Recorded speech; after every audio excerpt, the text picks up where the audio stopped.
if the American people start to reward more bipartisanship when it's appropriate. And the career of Orrin Hatch is an excellent example of this. He was the longest serving Republican senator in American history.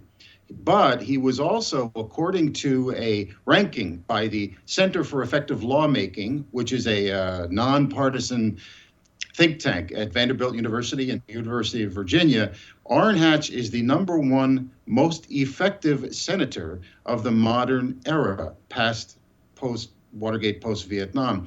#2 is Ted Kennedy, a man who Orrin Hatch fought with and loved, alternatively, as a brother, depending on what day of the week it was and what they were working on. But those two men got together and did great things for the United States in a bipartisan way, and that's the story of my book. We know Orrin Hatch as a man who shaped the Supreme Court in a very conservative direction over the years.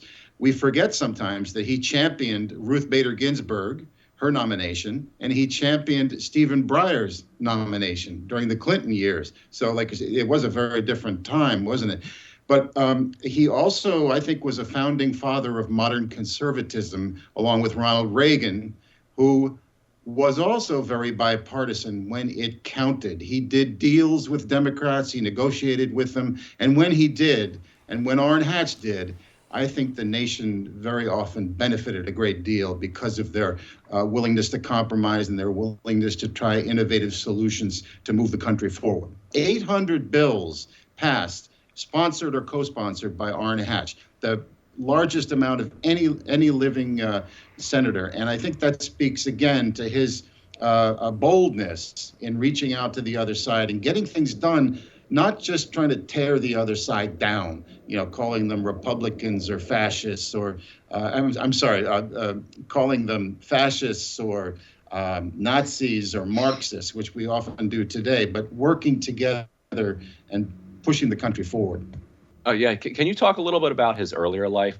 My vague recollection is tons of children, working as a security guard and also raising chickens to feed the family in Pennsylvania or something at the same time. I might have some of that jumbled, but what was his earlier life like? Well, I interviewed Orrin Hatch extensively for this book, and he came from very modest, humble circumstances in the Pittsburgh area.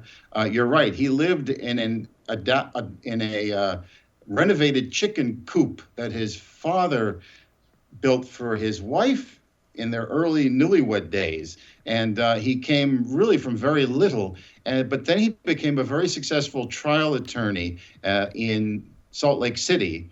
And he was ready for this wonderful career, and suddenly he got interested in politics. Now, one thing he did in 1977 is extraordinary. He almost single-handedly mobilized the Senate to stop Jimmy Carter and the AFL-CIO from pushing together a very liberal labor reform law, which Hatch thought would threaten the two-party system and threaten the existence of the Republican Party by opening up the floodgates of much more cash to the unions. So he stopped that. He said that he thought that the FDR Wagner Act was enough and that unions had very good protection that way. Now, when he did that, he suddenly became a conservative superstar. And he was almost like Reagan going to Russia or Nixon going to China. Suddenly, he had the credibility among Republicans to compromise and make deals with liberals and with Democrats to push the country forward.